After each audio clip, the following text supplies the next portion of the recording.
Welcome to all of you in this video. Today we will discuss about ठ न्य suffix. आज हम लोग discuss करने वाले हैं कि ठ न्य जो सफिक्स है वह क्या होता है, यह किन शब्दों के साथ जोड़ा जाता है और इसका अर्थ जो रूप बनता है उसका क्या अर्थ होता है। तो आज हम लोग देख लेते हैं संस्कृत व्याकरण के अंतर्गत ठ न्य प्रत्यय।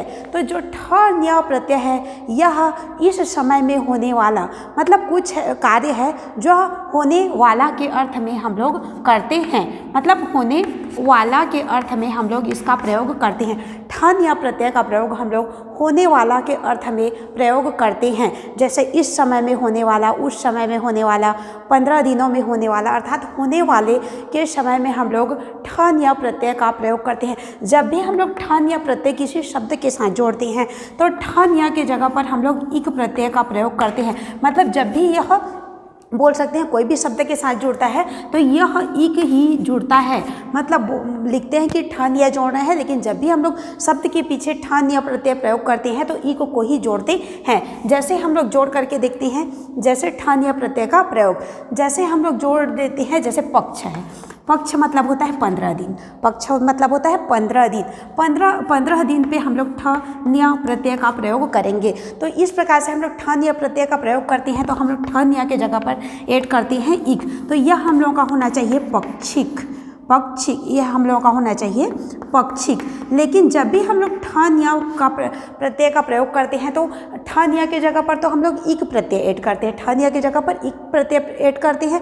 लेकिन जब भी हम लोग कोई शब्द के साथ ठ न्य प्रत्यय का प्रयोग करते हैं तो जो हम लोगों का जो भी शब्द है जिसके साथ हम लोग जोड़ रहे हैं उस शब्द के प्रथम अक्षर के, उस शब्द के जिस शब्द के साथ हम लोग ठ न्य का प्रयोग कर रहे हैं उस शब्द के प्रथम अक्षर, प्रथम वर्ण के मात्रा में वृद्धि हो जाती है। मतलब जैसे प बोलने से अ आता है, व बोलने से अ आता है, श बोलने से अ आता है, तो इस प्रकार इसमें जो भी मात्रा रहेगी उसमें वृद्धि हो जाएगी। तो कैसे वृद्धि होता है, जैसे प है, अ है तो यह आ हो जाएगा। तो किस प्रकार से वृद्धि होती है उसके नियम को पहले हम लोग देख लेते हैं कि कैसे वृद्धि होती है। जब कोई भी, जैसे कोई भी शब्द है उसके साथ हम लोग ठ न्य प्रत्यय का प्रयोग करते हैं तो उस शब्द के प्रथम अक्षर को पहले हम लोग देखेंगे। जैसे यहाँ पर प है तो प्रथम अक्षर के स्वर में, प्रथम अक्षर में जो भी मात्रा है, जो भी स्वर वर्ण है उसमें हम लोग की वृद्धि हो जाएगी। जैसे आ रहे या फिर तो आ रहे तो यह आ हो जाएगा,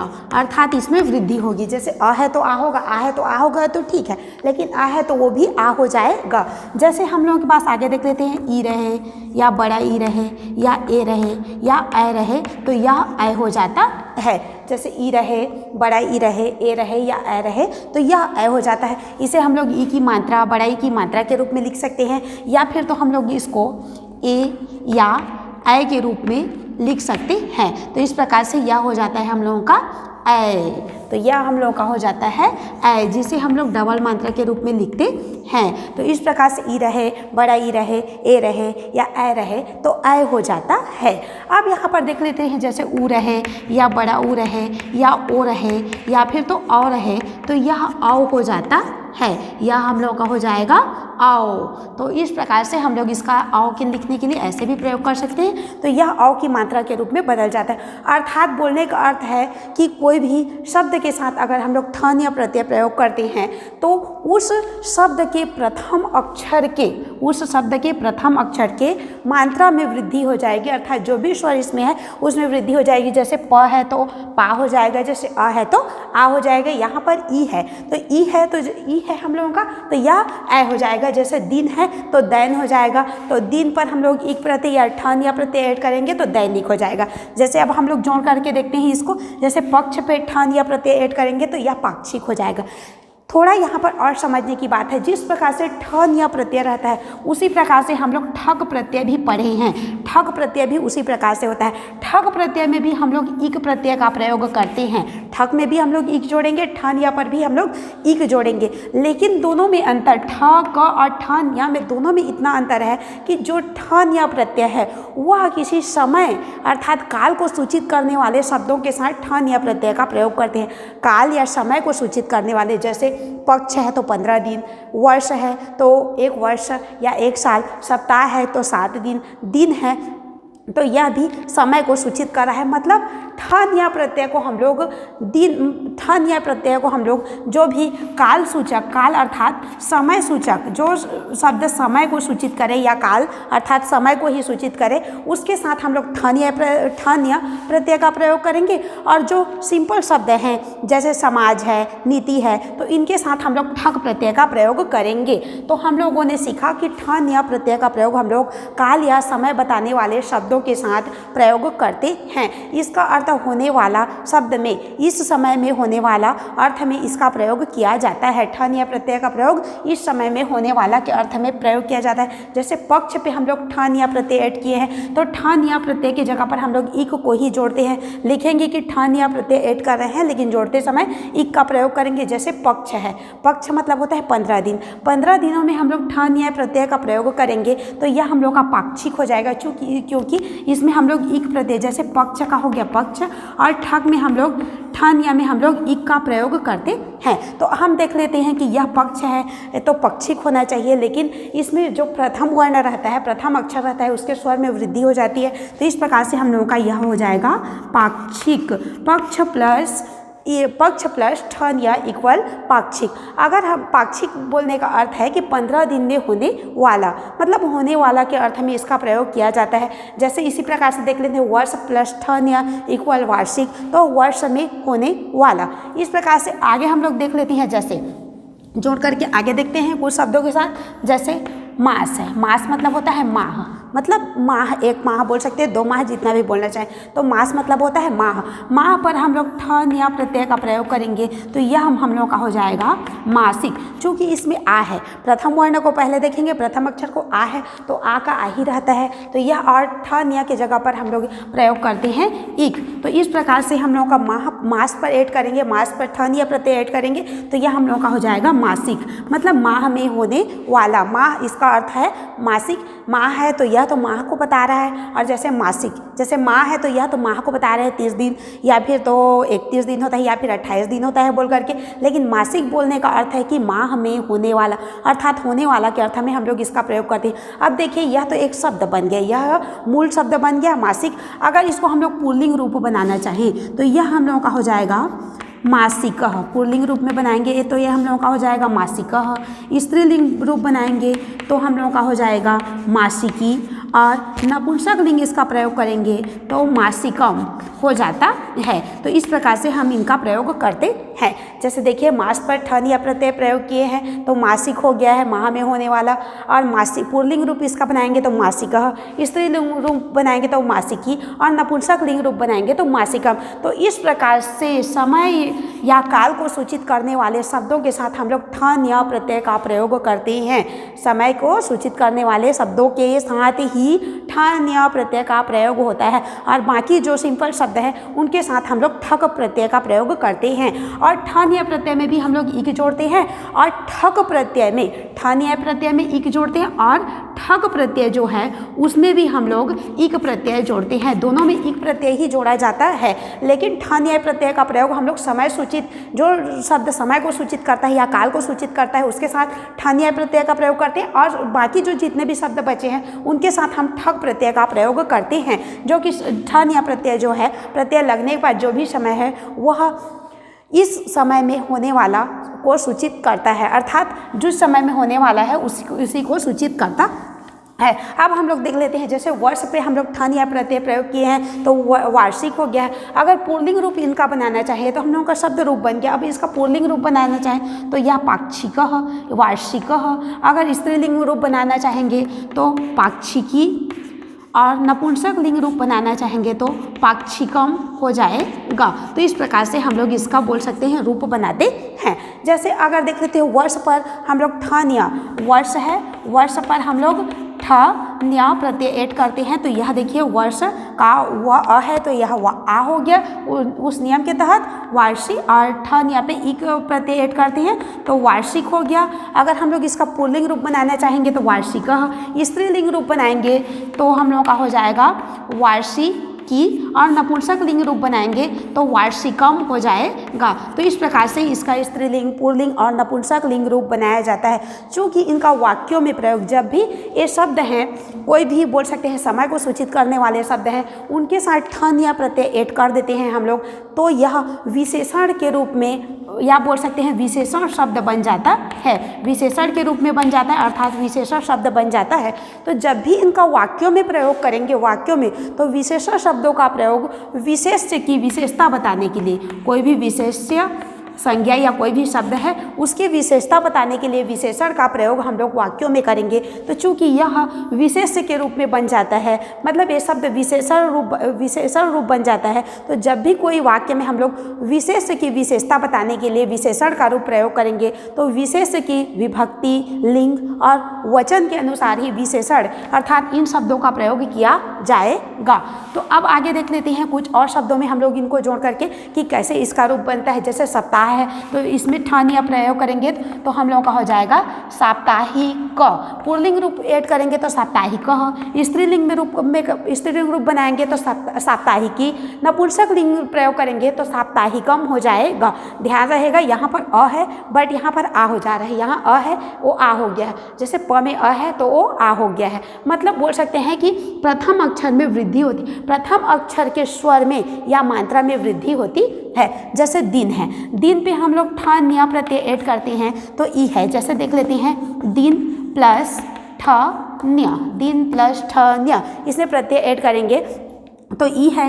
ई जो हम लोगों का होता है ऐ के रूप में बदल जाता है। जैसे दिन प्लस ठ न्य, तो ई का हो जाएगा ऐ, ई का हो गया हम लोगों का ऐ दै, और इसमें हम लोग जोड़ते हैं इक, इस ठ न्य के स्थान पर जोड़ते हैं इक। तो इस प्रकार से हम लोगों का हो जाएगा दैनिक।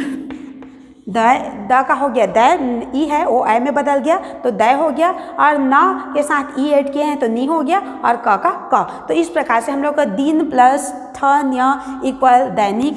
पुल्लिंग में प्रयोग करेंगे तो यह हम लोगों का हो जाएगा दैनिकः। स्त्रीलिंग में प्रयोग करेंगे तो हम लोगों का यह हो जाएगा दैनिकी, और नपुंसक लिंग में इसका प्रयोग करेंगे तो दैनिकम हो जाएगा। तो इस प्रकार से इसका रूप बनता है, बोल सकते हैं पुल्लिंग, स्त्रीलिंग और नपुंसक लिंग। इसको लिख सकते हैं एक वचन, ये भी हम लोगों का एक वचन रूप है और ये भी एक वचन रूप। और आगे बोलना चाहे तो यह प्रथमा विभक्ति है, ये भी प्रथमा विभक्ति एक वचन है, और यह भी प्रथमा विभक्ति एक वचन है। यह प्रथमा विभक्ति एक वचन पुल्लिंग रूप, प्रथमा विभक्ति एक वचन स्त्रीलिंग रूप, प्रथमा विभक्ति एक वचन नपुंसक लिंग रूप। अब आगे देख लेते हैं, जैसे मास पर ठन या प्रत्यय प्रयोग करते हैं, मास पर हम लोग ठन या प्रत्यय ऐड करेंगे तो यह हम लोगों का हो जाएगा मासिकः, और स्त्रीलिंग में मासिकी, नपुंसक लिंग में मासिकम हो जाएगा। जैसे त्रिमास है, त्रिमास पर हम लोग प्रयोग करेंगे तो ई है, तो ई का हम लोगों का ऐ हो जाता है त्रय, ई है, त्रिमास है तो ई का हम लोगों का हो जाएगा ऐ त्रय, और मासिक, त्रैमासिक हो गया। पुल्लिंग रूप बनाएंगे तो त्रैमासिक, स्त्रीलिंग रूप बनाएंगे त्रैमासिकी, और नपुंसक लिंग प्रयोग करेंगे तो त्रैमासिकम हो जाएगा। उसी प्रकार से तत्काल, देखिए तत्काल मतलब होता है तुरंत, अर्थात उसी तुरंत, या बोल सकते हैं उसी समय में होने वाला। तो जैसे तत्काल का जैसे हम लोग ऐड करेंगे तो देख लेते हैं, तत्काल पे हम लोग ठन या प्रत्यय ऐड करेंगे। तत्काल पर हम लोग ठन या प्रत्यय ऐड करते हैं तो यहाँ पर देखिए ठन या की जगह पर हम लोग जोड़ते हैं इक। तो तत्काल है तो तत्काल पर हम लोग को प्रयोग करना है, इक प्रत्यय ऐड करना है, या बोल सकते हैं ठन या को जोड़ना है, ठन या प्रत्यय जोड़ना है, लेकिन जोड़ते हैं हम लोग इक, जो कि क्या है ठन या पूरा चेंज होकर के इक बन जाता है। तो इस प्रकार जैसे हम लोग कोई भी शब्द के साथ जोड़ते हैं ठन या प्रत्यय तो उसके प्रथम अक्षर की मात्रा में या अक्षर के स्वर में, प्रथम अक्षर के स्वर में वृद्धि हो जाती है। तो ये ता का हो गया ता, और कालिक, तात्कालिक हो जाएगा। तत्काल प्लस इक इक्वल तात्कालिक। जैसे देख सकते हैं ल में ई की मात्रा ऐड कर दी और क का हो गया क, तो तत्काल प्लस ठन या इक्वल तात्कालिक, और पुल्लिंग करेंगे तो तात्कालिक, स्त्रीलिंग करेंगे तो तात्कालिकी, और नपुंसक लिंग रूप बनाएंगे तो तात्कालिकम हो जाएगा। जैसे इसमें विसर्ग ऐड किए हैं, अगर स्त्रीलिंग बनाएंगे तो बड़ा ई की मात्रा ऐड कर देंगे, और नपुंसक लिंग रूप बनाएंगे तो म ऐड करेंगे। तो इस प्रकार से हम लोग इसका रूप बनाते हैं। अब आगे हम लोग कुछ देख लेते हैं, ये तो हम लोगों का शब्दों को जोड़ना हो गया।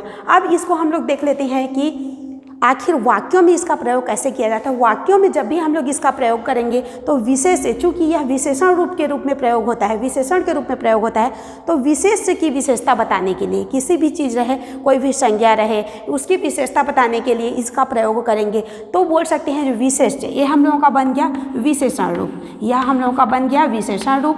और विशेष्य की विशेषता बताने के लिए हम लोग इसका प्रयोग करेंगे। विशेष्य के स्थान पर कोई संज्ञा या सर्वनाम हो सकता है, तो इसकी विशेषता बताने के लिए हम लोग इन विशेषण शब्दों का प्रयोग करेंगे। तो यहाँ पर देखिए विशेष्य के अनुसार है, विशेष्य की विभक्ति, लिंग और वचन, विभक्ति, लिंग और वचन के अनुसार ही विशेषण का प्रयोग होगा।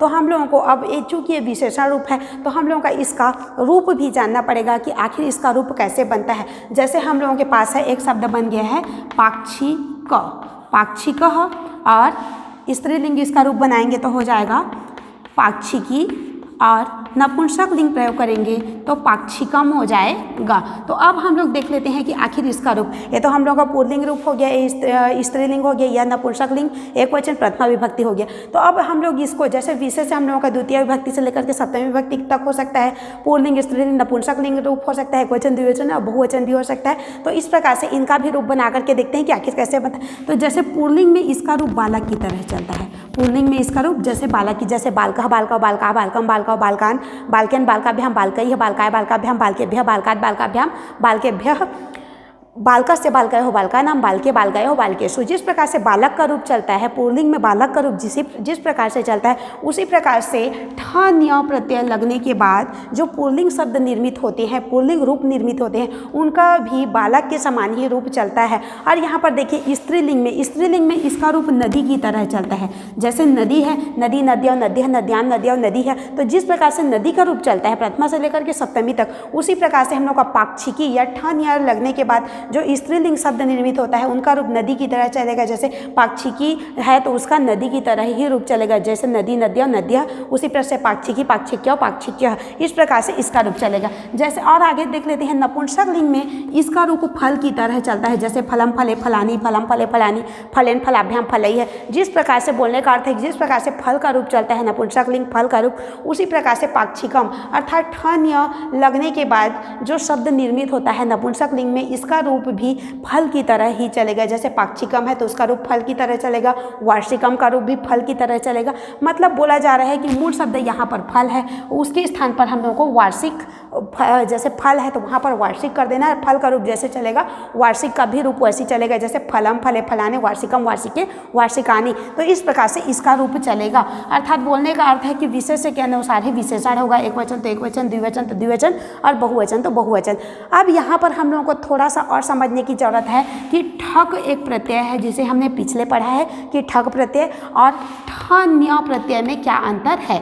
तो इन दोनों को जब भी हम लोग ठक प्रत्यय जोड़े या ठ न्य प्रत्यय जोड़े तो हम लोग शब्दों के पीछे एक ही जोड़ते हैं। बोलेंगे कि ठक प्रत्यय ऐड कर रहे हैं, बोलेंगे कि ठ न्य प्रत्यय ऐड कर रहे हैं, लेकिन हम लोग जोड़ेंगे इक प्रत्यय। तो देखिए ठ न्य प्रत्यय को किसके साथ जोड़ा जाता है, तो ठ न्य प्रत्यय को हम लोग समय को सूचित करने वाले शब्द, जो समय को सूचित, समय अर्थात काल, जो समय को सूचित करता हो अर्थात काल को सूचित करने वाले शब्दों के साथ हम ठ न्य प्रत्यय जोड़ते हैं। समय अर्थात काल को सूचित करने वाले शब्दों के साथ हम लोग ठ न्य प्रत्यय का प्रयोग करते हैं, और बाकी जितने भी शब्द बचे उनके साथ हम लोग ठक प्रत्यय का प्रयोग करेंगे। जैसे सिंपल शब्द जैसे देख लेते हैं, समाज प्लस ठक, समाज प्लस ठक, तो यह हम लोगों का हो जाएगा सामाजिक। तो यह हम लोगों का हो जाएगा सामाजिक। पुल्लिंग में ऐड करेंगे तो सामाजिक, स्त्रीलिंग ऐड करेंगे तो सामाजिकी, नपुंसक लिंग रूप बनाएंगे तो सामाजिकम हो जाएगा। अब देखिए ठ न्य, जो समय को सूचित करने वाले शब्द हैं उनके साथ हम लोग ठ न्य प्रत्यय का प्रयोग करते हैं। जैसे दिन, दिन है जो समय को सूचित कर रहा है, दिन पर हम लोग ठ न्य प्रत्यय ऐड करेंगे, मतलब समय को सूचित करने वाले शब्दों के साथ ठ न्य प्रत्यय का प्रयोग करते हैं। मतलब दोनों में इतना ही अंतर है कि जो समय को सूचित कर दे जो शब्द, उनके साथ हम लोग ठ न्य प्रत्यय प्रयोग करेंगे, और बाकी जितने भी शब्द बचे उनके साथ ठक प्रत्यय ऐड करेंगे। जैसे दिन पर ठ न्य प्रत्यय ऐड करेंगे तो यह हम लोगों का हो जाएगा दैनिक। पुल्लिंग रूप बनाएंगे तो दैनिकः, स्त्रीलिंग बनाएंगे तो दैनिकी, और नपुंसकलिंग रूप बनाएंगे तो दैनिकम। मतलब दोनों में समानता यह है कि दोनों में एक ही जोड़ा जाता है और दोनों विशेषण, दोनों जो शब्द निर्मित होते हैं, जो भी शब्द ठक या ठन या प्रत्यय के साथ जो भी शब्द लगने के बाद जो भी शब्द निर्मित होते हैं वो दोनों विशेषण ही होते हैं। लेकिन दोनों में इतना अंतर है कि ठन या प्रत्यय है जो काल या समय को सूचित करने वाले शब्दों के साथ जोड़ा जाता है और बाकी जो शब्द बचे उनके साथ हम लोग विशेषण रूप बनाने के लिए ठक प्रत्यय का प्रयोग करते हैं। अब हम लोगों को जानना है, जैसे हम लोगों के पास शब्द दे दिया है, हम लोगों के पास शब्द है तात्कालिक, यहाँ पर दिया है तात्कालिक, और एक शब्द दे दिया है नैतिक। तात्कालिक एक शब्द है और नैतिक एक शब्द है, और दोनों में हम लोगों का इक जुड़ा हुआ है। दोनों में हम लोग का तात्कालिक बोले या नैतिक बोले, दोनों में क्या जुड़ा हुआ है? इक जुड़ा हुआ है। अब हम लोगों को बोला जाता है कि दोनों में प्रकृति और प्रत्यय को अलग करो, मतलब मूल शब्द को और प्रत्यय को अलग करना है। तो यहाँ पर हम लोगों को पता करना है कि किसमें ठक प्रत्यय है और किसमें ठन या प्रत्यय है। तो इसमें देखिए, पहले इस शब्द में हम लोग प्रकृति और प्रत्यय को अलग करते हैं। तो यह तत्काल हो गया, और इसमें है हम लोगों का ठ न्य प्रत्यय, क्योंकि तत्काल बोलने से तुरंत मतलब समय को सूचित कर रहा है। तत्काल मतलब अभी, इसी समय होने वाला, या फिर तो बोल सकते हैं इसी समय या तुरंत होने वाला के अर्थात समय को सूचित कर रहा है। तो यहाँ पर हम लोगों का ठ न्य प्रत्यय है। और यहाँ पर देखिए, इसमें भी इक जुड़ा हुआ है, लेकिन यह जो समय है, यह जो शब्द है वह समय को सूचित नहीं कर रहा है। तो इसके स्थान पर हम लोग जैसे नीति का लिख देते हैं नीति, और इसमें हो जाएगा ठक प्रत्यय। मतलब इस प्रकार से हम लोगों को अलग करना है कि इसमें ठक प्रत्यय लगा हुआ है और इसमें ठ न्य प्रत्यय लगा हुआ है। अब यहाँ पर देख लेते हैं कि विशेषण और विशेष्य के रूप में, मतलब बोल सकते हैं विशेष्य की विशेषता बताने के लिए इसका प्रयोग किस प्रकार से किया जाता है ठ न्य प्रत्यय लगे हुए शब्दों के बाद। जैसे ब्लैंक दे दिया है और दिया है स्थिति है, तो यहाँ पर देखना पड़ेगा अस्थि। आगे हम लोग आगे कुछ भी यूज कर सकते हैं और पीछे भी कुछ भी वाक्य बनाने के लिए प्रयोग कर सकते हैं। जैसे यहाँ पर दिया है हम लोगों के पास सप्ताह प्लस ठक, यहाँ पर हम लोगों को भरना है सप्ताह पर हम लोगों को प्रयोग करना है ठ न्य प्रत्यय, सप्ताह पर करना है ठ न्य प्रत्यय का प्रयोग। और यहाँ पर दिया हुआ है ब्लैंक, यहाँ पर हम लोग को सप्ताह पर ठ न्य प्रत्यय का प्रयोग करना है। और उसके आगे विशेष्य, हम लोगों का विशेष्य है स्थिति की विशेषता बताना है कि वह कैसी है। तो ये हम लोग का विशेष्य है। तो विशेष्य में देखेंगे कि कौन सी विभक्ति, कौन सा वचन और कौन सा लिंग है। तो यह हम लोग का स्त्रीलिंग एक वचन प्रथमा विभक्ति, स्त्रीलिंग एक वचन प्रथमा विभक्ति। तो यहाँ पर स्त्रीलिंग है, तो स्त्रीलिंग प्रथमा विभक्ति एक वचन के अनुसार ही हम लोग सप्ताह पर ठ न्य प्रत्यय ऐड करेंगे। तो स्त्रीलिंग पर हम लोगों का हो जाएगा साप्ताहिकी, ये हम लोगों का हो जाएगा साप्ताहिकी। तो इस प्रकार साप्ताहिक से साप्ताहिकी स्थिति है। तो इस प्रकार से हम लोग स्त्रीलिंग, यहाँ पर स्त्रीलिंग है तो ये भी स्त्रीलिंग, यह पुल्लिंग रहता है विशेष्य तो ये भी पुल्लिंग, नपुंसकलिंग रहता है तो नपुंसकलिंग, एक वचन तो एक वचन, द्विवचन रहता है तो द्विवचन, बहुवचन रहता है तो बहुवचन। तो इस प्रकार से हम लोग, और जिस भी विभक्ति प्रथमा से लेकर सप्तमी तक जिस भी विभक्ति में रहता है उसी विभक्ति में इसका प्रयोग करते हैं। तो इस प्रकार से विशेषण और विशेष्य का संबंध पाया जाता है और इस प्रकार से वाक्यों में इसका प्रयोग करते हैं। जैसे साप्ताहिकी स्थिति अस्ति, साप्ताहिक स्थिति है, साप्ताहिकी स्थिति अस्ति, इस प्रकार से हम लोग प्रयोग कर सकते हैं वाक्यों में।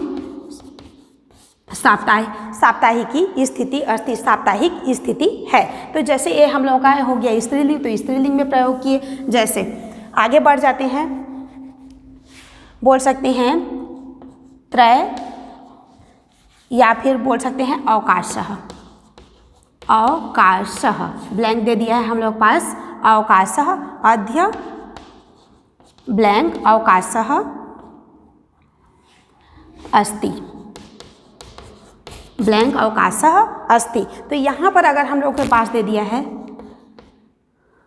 सप्ताह प्लस ठ न्य, तो इसको हम लोग को सप्ताह में ठ न्य प्रत्यय का प्रयोग करना है और ठ न्य प्रत्यय का प्रयोग करते हुए ब्लैंक, जो ब्लैंक दिया है खाली स्थान दिया है, इसको भरना है। तो इसके पीछे हम लोग सप्ताह में ठ न्य प्रत्यय प्रयोग करेंगे। तो यह हम लोगों का हो जाएगा सप्ताहिकी, क, साप्ताहिक हो गया। अब सप्ताह पर हम लोग प्रयोग किए तो यह हम लोग का हो गया साप्ताहिक। ये हम लोग का सप्ताह पे प्रयोग किए हैं तो ये हम लोग का हो गया है साप्ताहिक। अब यहाँ पर देखिए विशेष्य, विशेष्य को देखेंगे। विशेष्य किसे बोलेंगे? जिसकी विशेषता बताई जाती हो। और विशेषण किसे बोलेंगे? जिस माध्यम से विशेषता बताई जाती हो। जैसे हम लोग अवकाश की विशेषता बता रहे हैं कि वह साप्ताहिक है। अवकाश की विशेषता बताई जा रही है कि वह साप्ताहिक अवकाश है, 7 दिनों में होने वाली छुट्टी या अवकाश है। तो इस प्रकार से अगर अवकाश की विशेषता बताना चाहेंगे तो देखिए, जैसे यह हम लोगों का है अवकाशः, तो हम लोगों का यह पुल्लिंग और एक वचन है। तो उसी प्रकार से इसको पुल्लिंग और एक वचन करेंगे प्रथमा विभक्ति में, तो यह हो जाएगा साप्ताहिकः अवकाशः अस्ति। अद्य साप्ताहिकः अवकाशः अस्ति। अद्य मतलब होता है आज, साप्ताहिक अवकाश है, आज साप्ताहिक अवकाश है। तो इस प्रकार से हम लोग सेंटेंस पर भी इसका प्रयोग करते हैं। अब आगे देख लेते हैं, जैसे कार्यक्रमम है, कार्यक्रमम। अब यहाँ पर ब्लैंक दे दिया है हम लोगों को, ब्लैंक कार्यक्रमम। तो यहाँ पर जैसे हम लोगों को दे दिया है वर्ष पर दे दिया है ठ न्या प्रत्यय का प्रयोग करो। ठ न्या प्रत्यय का प्रयोग करो, यहाँ पर विशेष से दिया हुआ है और विशेषण अर्थात वर्ष पर ठ न्या प्रत्यय का प्रयोग करना है और इस ब्लैंक को भरना है। तो यहाँ पर दिया है वार्षिक क्रमम या फिर वार्षिक कार्यक्रमम। यहाँ पर हम लोगों का है कार्यक्रमम, जो कार्य है वो कार्यक्रमम है। तो यहाँ पर वर्ष पर ठ न्या प्रयोग करेंगे तो यह हम लोगों का हो जाएगा वार्षिक हो गया। और चूँकि यहाँ पर म प्रयोग हुआ है, यहाँ पर देखिए म का प्रयोग किए हैं तो यहाँ पर भी हम लोग म का प्रयोग कर देंगे, वार्षिकम कार्यक्रमम। और जैसे हम लोग विभक्ति के अर्थ में देखना चाहें, मतलब यहाँ पर जो भी विभक्ति था उसी प्रकार से प्रयोग करें। जैसे कार्य है हम लोगों के पास, और यहाँ पर दे दिया है, यहाँ पर ब्लैंक दे दिया है, इसमें कार्य। तो किस में हम लोग कार्य? त्रिमास, जैसे दिया है हमारे पास त्रिमास प्लस ठ न्य प्रत्यय का प्रयोग करो। ठ न्य प्रत्यय का प्रयोग करना है त्रिमास में। और ये आगे दे दिया है कार्य मतलब होता है कार्य में, कार्य मतलब होता है कार्य में। मतलब बोला जा रहा है कि जो विशेष है इसमें कार्य में मतलब सप्तमी विभक्ति एक वचन का प्रयोग किया गया है। एक वचन है हम लोगों का, सप्तमी विभक्ति ऐड किया गया है कार्य में, तो कार्य हो गया है। सप्तमी विभक्ति तो कार्य हो गया है, तो हम लोग इसमें सप्तमी विभक्ति ही ऐड करेंगे। जैसे इसको हम लोग नपुंसकलिंग मान सकते हैं, कार्य नपुंसकलिंग, तो कार्य है हम लोगों का, तो सप्तमी विभक्ति एक वचन। तो सप्तमी विभक्ति एक वचन, जैसे त्रिमास है तो यह हम लोगों का हो जाएगा त्रैमासिक। त्रिमास का हो गया त्रैमासिक। अब यहाँ पर ये तो हम लोग ठ न्या प्रत्यय का प्रयोग कर चुके। अब यहाँ पर देखिए विभक्ति भी ऐड है इसमें, सप्तमी विभक्ति एक वचन, तो इसमें भी हम लोग सप्तमी विभक्ति एक वचन प्रयोग करेंगे। तो ये हम लोगों का हो जाएगा त्रैमासिके। तो इस प्रकार से हम लोग इसका प्रयोग करेंगे। इसमें भी सप्तमी विभक्ति एक वचन लगा दिए तो यह हम लोगों का त्रैमासिके कार्य। तो इस प्रकार से हम लोग विभक्ति चिन्ह भी इसका प्रयोग करते हैं। अब ये सेंटेंस बनाने के लिए हम लोग आगे पीछे कुछ भी कर सकते हैं। जैसे बनाना चाहें तो सेंटेंस में भी इसका प्रयोग और अच्छे तरीके से कर सकते हैं। जैसे अद्य साप्ताहिकः अवकाशः अस्ति। अद्य साप्ताहिकः अवकाशः मतलब अवकाश है, उसी के अनुसार साप्ताहिकः का प्रयोग करेंगे। दैनिकम कार्यम जैसे प्रयोग कर सकते हैं, दैनिकम और कार्यम मतलब बोला जा रहा है यहाँ पर कार्यम म है, कार्यम के अनुसार ही दैनिकम का प्रयोग किया गया है। और जैसे ठक प्रत्यय है तो उसमें भी हम लोग ठक प्रत्यय में भी हम लोग विशेष के अनुसार ही विशेषण का प्रयोग करते हैं। जिस प्रकार से इनका वाक्यों में प्रयोग होता है उसी प्रकार से ठक प्रत्यय लगे हुए शब्दों का प्रयोग भी इसी प्रकार से होता है। लेकिन दोनों में अंतर इतना है कि ठक प्रत्यय और ठ न्या प्रत्यय कहाँ पर ऐड किया जाता है, तो दोनों में ठक और ठ न्या प्रत्यय दोनों में इतना अंतर है कि ठ न्या प्रत्यय समय को सूचित करने वाले अर्थात काल को सूचित करने वाले शब्दों के साथ हम लोग ठ न्या प्रत्यय का प्रयोग करते हैं और बाकी जितने शब्दों के साथ हम लोग ठक प्रत्यय का प्रयोग करते हैं। तो इस प्रकार से हम लोगों ने सीखा कि ठ न्या प्रत्यय ऐड करते समय हम लोग का इक ही जोड़ा जाता है, लेकिन जब भी हम लोग शब्दों के साथ प्रत्यय को अलग करेंगे, इक को अलग करेंगे, तो इक के स्थान पर हम लोग ठ न्या ही लिखते हैं। जैसे हम लोगों का बोल सकते हैं वार्षिक दिया है शब्द, इसमें प्रकृति और प्रत्यय को अलग करो, शब्द को मूल शब्द को और प्रत्यय को अलग करो बोला जाता है। तो हम लोग जान रहे हैं कि इसमें इक लगा हुआ है, हम लोगों को पता है कि इसमें इक लगा हुआ है, लेकिन हम लोग इसको इक नहीं लिखेंगे बल्कि इसमें लिखेंगे वर्ष। हम लोगों का वर्ष जो है मूल शब्द है, मूल शब्द हम लोगों का वर्ष है और हम लोगों का प्रत्यय है ठ न्य। तो इस प्रकार से हम लोगों को इक नहीं लिखना है बल्कि ठ न्य ही लिखना है। हम लोगों को सिर्फ समझना है कि इक लगा हुआ है वह ठ न्य प्रत्यय है, या फिर बोल सकते हैं ठ न्य प्रत्यय के स्थान पर हम लोग इक प्रत्यय का प्रयोग करते हैं। तो यहाँ से हम लोगों का ठ न्य प्रत्यय पूर्ण होता है। Thank you.